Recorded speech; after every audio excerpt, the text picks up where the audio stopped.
18:24. KJV. A man that hath friends must shew himself friendly, and there is a friend that sticketh closer than a brother. Introduction. Today we continue our study in the knowledge series we have already examined. Knowing your God, knowing yourself, knowing your walk, knowing your spiritual family, your company and your covering. Today we shift focus to knowing your friends. The subject of friendship is both spiritual and strategic. It carries eternal weight, and it plays a decisive role in life and destiny. We may not be able to complete this teaching tonight, but we will lay a strong foundation, teaching objectives. In this study, we aim to understand what necessity of knowing your friends, who true friends are, 3 key thoughts about friendship, 4 counterfeit friends and friendly enemies, the workmanship of friendship, how friendship is serviced, 6 how to handle enemies and counterfeit friends. We begin with the first, chapter 1, the necessity of knowing your friends. Friendship and company are very important to life and destiny. There are critical reasons why every believer must understand friendship. Your friendship affects the direction of your life. Your friendship or company determines the direction of your life. Proverbs 13:20. He that walketh with wise men shall be wise, but a companion of fools shall be destroyed. Who you walk with determines where you are headed. Your friendship affects your mindset.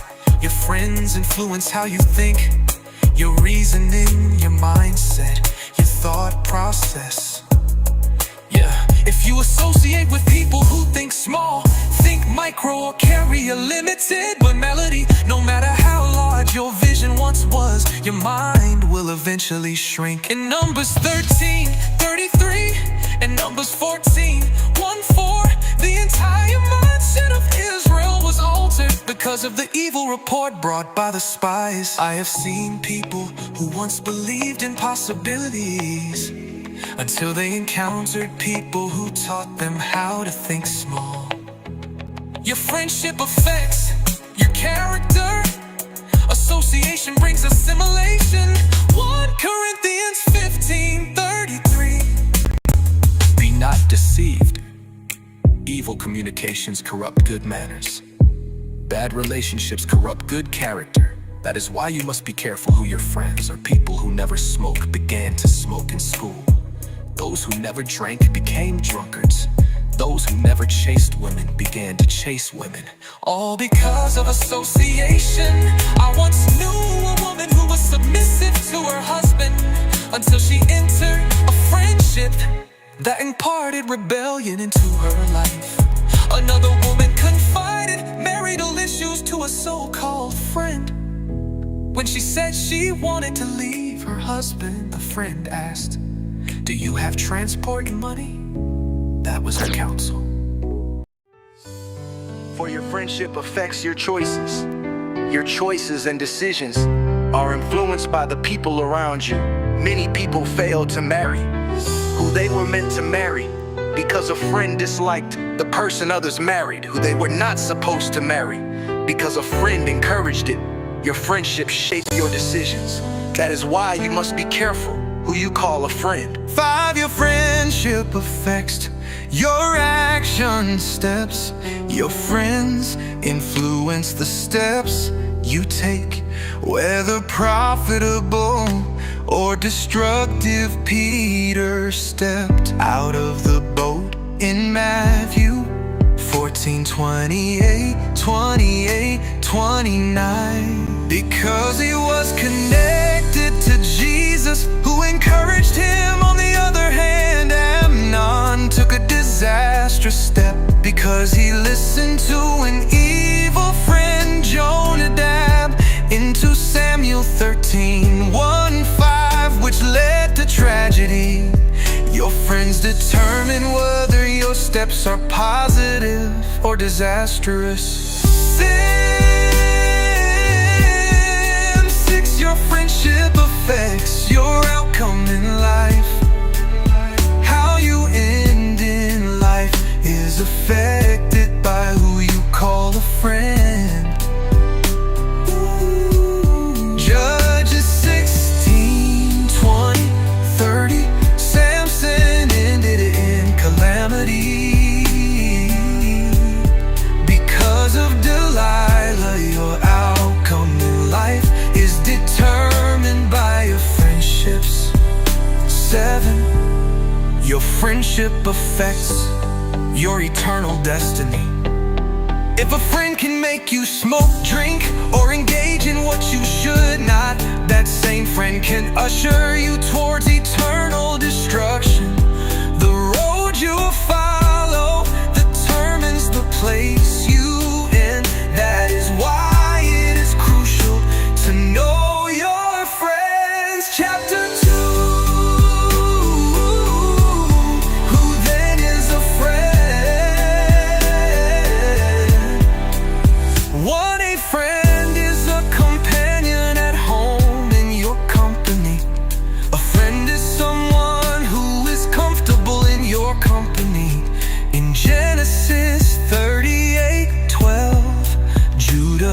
Traveled with his friend Hira, the Adulamite. He was at home in Judah's company. There are people who tolerate your presence. They are not friends. A friend is at home with you. To a friend is one who goes with you on important life journeys. A friend journeys with you through significant seasons of life. Anyone not going in your direction is not qualified for your association. 3, a friend is one entrusted with confidential assignments. A friend is trustworthy with sensitive matters. In Genesis 38:20, Judah entrusted Hira with a confidential errand. A true friend can run errands no one else can run for you.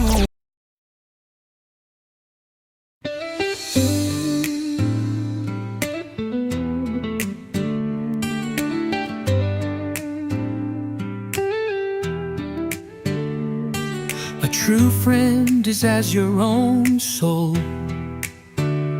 Deuteronomy 13:6. Or thy friend, which is as thine own soul. Also in 1 Samuel 18:1-3, Jonathan loved David as his own soul. I once had a friend at university who was like my own soul. We wore the same clothes, shared everything, and never quarreled. That friendship convinced me that if I could live with a man without conflict, then I could certainly live with my wife without crisis in a world filled with contention, jealousy, and selfishness. Such friendship is rare, but it exists. That is why marriage is meant to be rooted in friendship. Therefore shall a man leave his father and his mother, and shall be joined unto his wife, and they shall be one flesh. A friend is one you love as your own soul. 7, a friend is one who quickly surrounds you in seasons of adversity. A friend is one who is quick to arrive and quick to surround you in seasons of challenge and adversity. Job 2:11-13.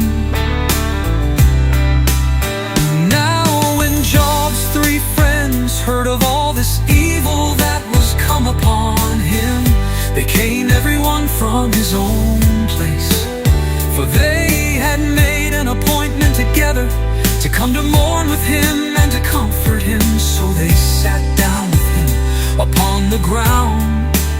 7 days and 7 nights, and none spake a word unto him, for they saw that his grief was very great. This was how they began. Later on, something entered into them, and they started talking anyhow. But at the beginning they showed what true friends do. In 2 Samuel 15:40 say that Hushai came to the rescue of David when Absalom rose against him. In Acts 14:20, when Paul was stoned and left for dead, disciples stood round about him, and he rose up. Your friends are those who quickly arrive and surround you in times of adversity. A friend is one who cooperates with you to frustrate the agenda of the enemy. A true friend cooperates with you to frustrate the agenda of the enemy and his agents against your life.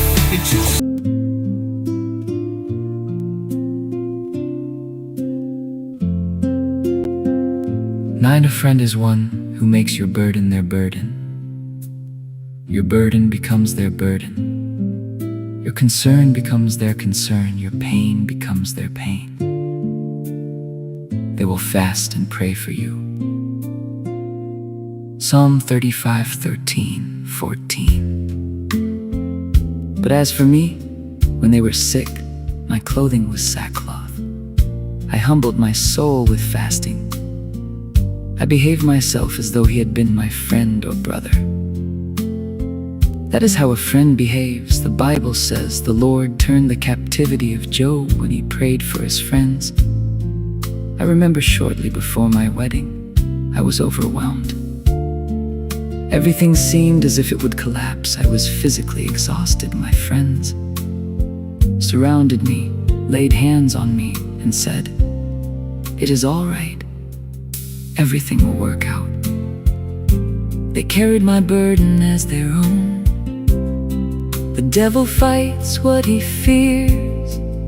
If the devil is fighting you today, congratulations. A friend is one in whom you have confidence.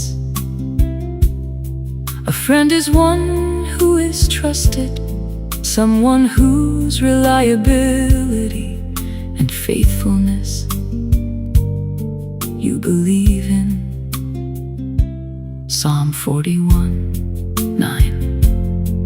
Yeah, mine own familiar friend, in whom I trusted, hath lifted up his heel against me. The pain was deep because trust was involved. Proverbs 6:1. My son, if thou be surety for thy friend. A friend is someone who can vouch for you, a guarantor, a referee, someone who trusts you enough to stand for you. A friend is one who loves you at all times. Proverbs 17:17. A friend loveth at all times, through all seasons of life. That is why you must marry someone you love and someone you are friendly with. If God gives you a friend to marry, thank him. Someone said, in prosperity, your friends know you. In adversity, you know your friends. Proverbs 14:20. The poor is hated even of his own neighbor, but the rich hath many friends. Many of those friends are fake. You only truly know your friends when seasons change. There was a minister who said, by this time last year, I could not count the number of Christmas cards and hampers I received this year. everything disappeared. That is why it is often good to marry before wealth arrives. Because when success comes, it becomes difficult to know who is coming because of you and who is coming because of your money. When I married, all I had was a bag, no car, nothing, yet someone agreed to marry me, not because of money, but because she saw potential and fire.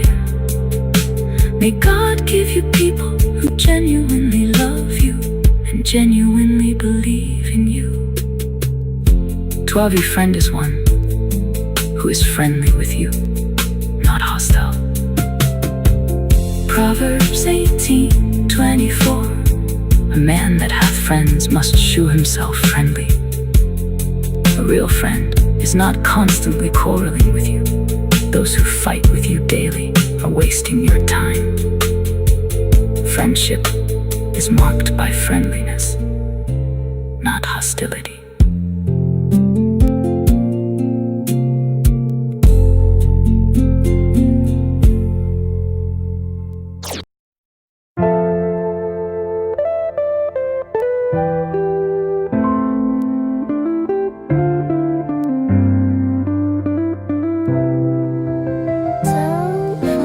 Faithful are the wounds of a friend, but the kisses of an enemy are deceitful.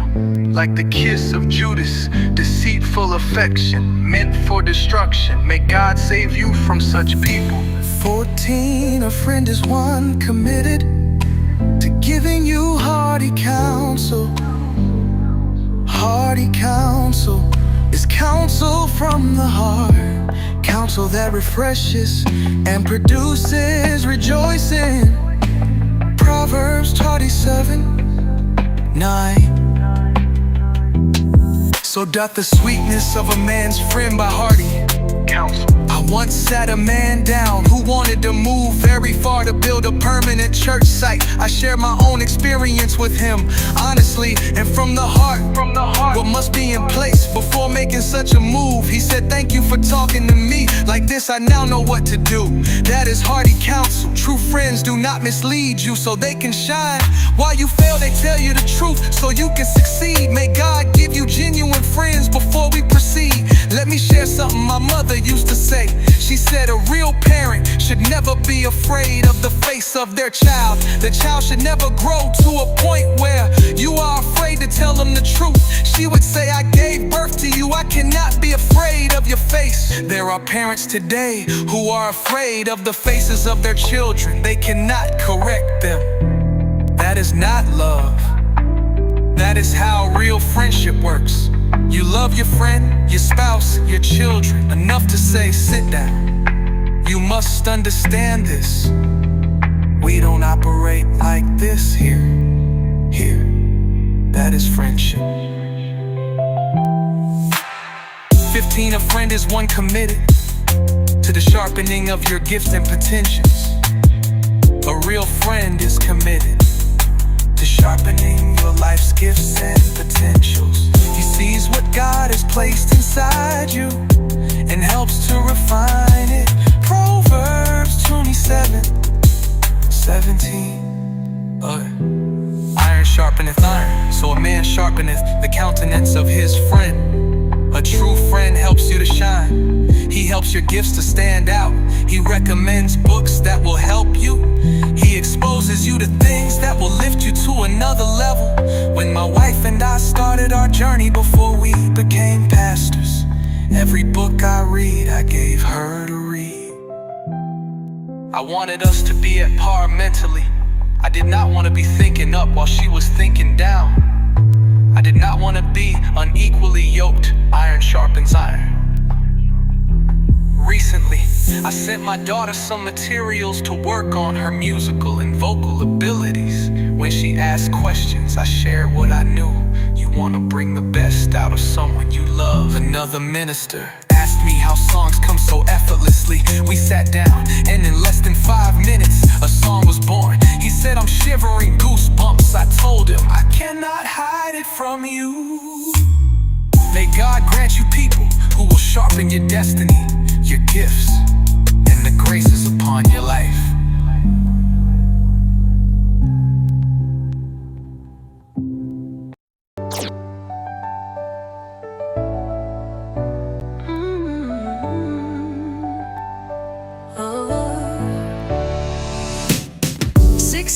A friend is one in whose company you are free to celebrate. A friend is someone in whose company you are free to celebrate, free to eat, free to relax. Matthew 11:19. Yeah. The Son of Man came eating and drinking, and they say, behold a man gluttonous and a wine bibber, a friend of publicans and sinners.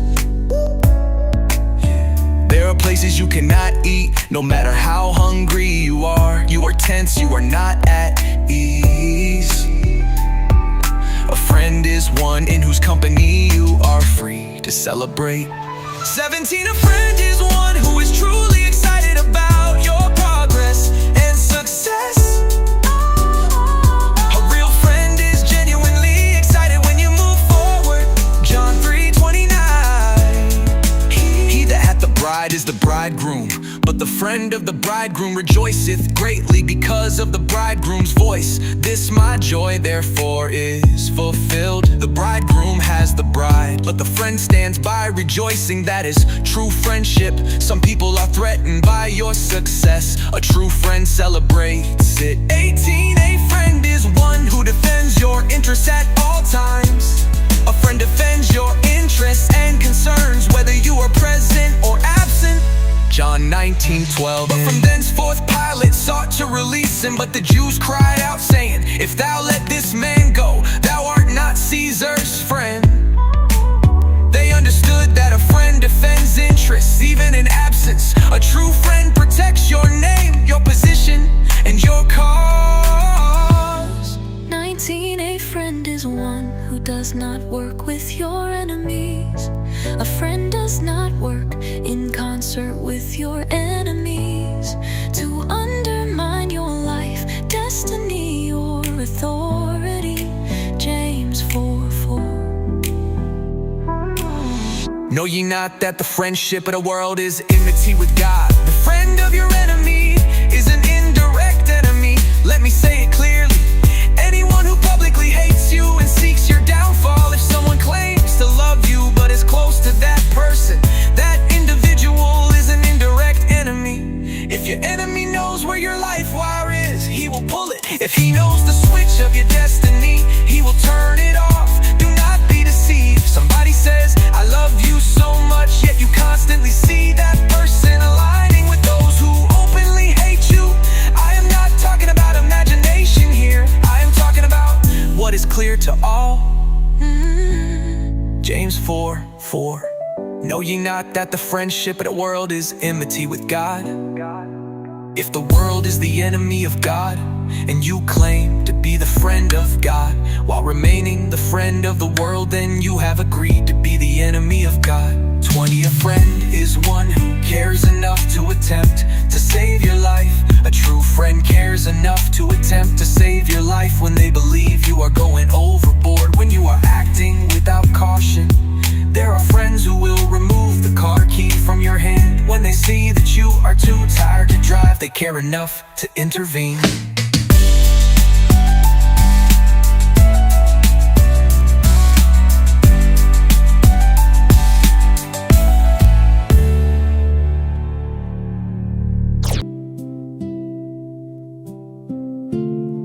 And the multitude cometh together again, so that they could not so much as eat bread. And when his friends heard of it, they went out to lay hold on him, for they said, he is beside himself. They were concerned about his health and safety, that is friendship. 21. A friend is one who multiplies your joy and diminishes your sorrow. A friend shares your joy and shrinks your sorrow. They multiply your joy and diminish your pain. And when he cometh home, he calleth together his friends and neighbors, saying unto them, rejoice with me, for I have found my sheep, which was lost. Friends rejoice with you. They also stand with you in seasons of challenge. 22. A friend is one who shares your interests, convictions, and character. A real friend shares your interests, your convictions, and your character. What interests you interests your friend. What you believe in, your real friend also believes in. That is why people with the same character gather together. Drunkards gather with drunkards, thieves find each other.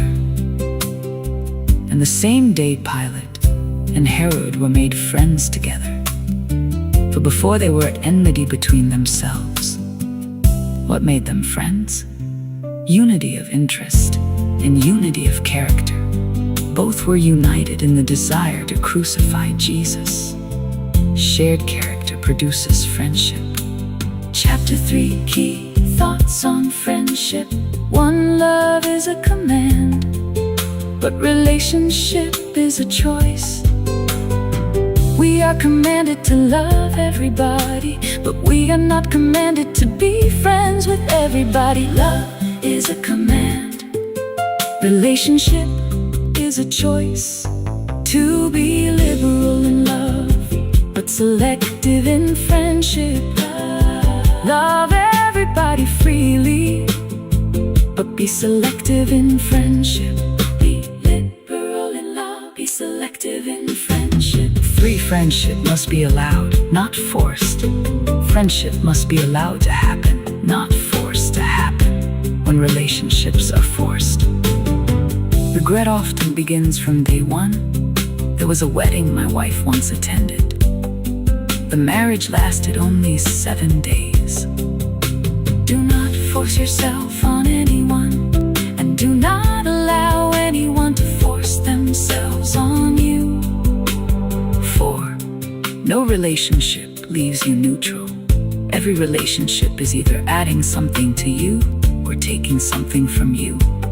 No relationship leaves you neutral. Listen carefully. You first make your friends, then your friends make you. Initially, you decide who your friends will be later. Your friendships begin to decide who you become. That is why you must choose friends with similarity of character. 5. Be bold enough to make a U-turn. Be bold enough to make a U-turn when you discover that you are in a wrong association, headed in the wrong direction. This friendship is not helping me. This so-called friend has damaged my relationships. This so-called friend has lied against me repeatedly. Be bold enough to turn back when the direction is wrong. Look ahead. Who are wrong friends? How do you identify counterfeit friendships? We will continue with that